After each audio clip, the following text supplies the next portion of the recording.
पाहूयात पुढची बातमी। राज्यामध्ये आता मराठी विरुद्ध अमराठी हा वाद पुन्हा पेटण्याची शक्यता आहे। 1 मे पासून मुंबईमधील रिक्षा आणि टॅक्सी चालकांना मराठी अनिवार्य करण्यात येणार आहे। चालकांना मराठी लिहिता वाचता येतं का याची पडताळणी करण्यात येणार आहे। तर ज्या रिक्षा आणि टॅक्सी चालकांना मराठी येणार नाही त्यांच्यावर कारवाई करण्याचा इशारा परिवहन मंत्री प्रताप सरनाईक यांनी दिला।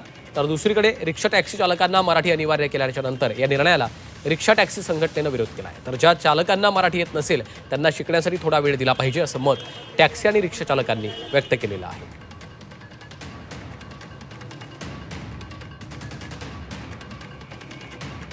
1 मे पासून राज्यामध्ये सगळीकडे ज्या ठिकाणी प्रवासी वाहतूक करणाऱ्या रिक्षा आहेत किंवा टॅक्सी आहेत त्यांना मराठी येतं की नाही, ते मराठीमध्ये बोलतात का, त्यांना मराठी समजतं का, अशा प्रकारच्या माहिती घेण्याच्या सूचना मी माझ्या अधिकाऱ्यांना केलेल्या आहेत।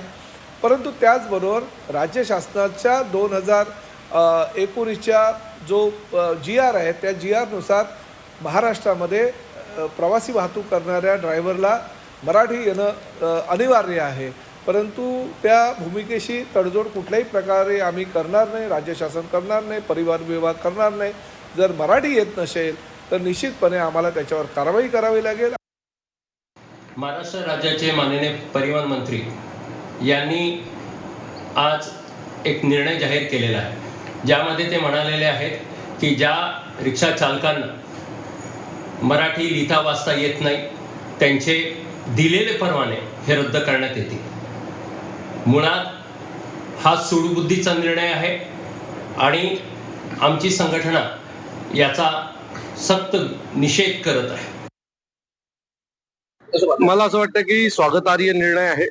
मंत्री महोदय प्रताप सरनाईक यांचं मी मनापासून अभिनंदन करतो की त्यांनी हा अतिशय धाडसी निर्णय घेतलेला आहे आणि उरलेल्या मंत्र्यांना देखील माझा सल्ला आहे की त्यांनीही भाषेवर प्रेम दाखवून त्यांच्या खात्यामध्ये जर अशा कुठल्या प्रकारच्या गोष्टी होत नसतील आणि मराठी भाषेचा जर आदर होत नसेल तर त्यांनीही अशा प्रकारचे निर्णय घ्यावेत।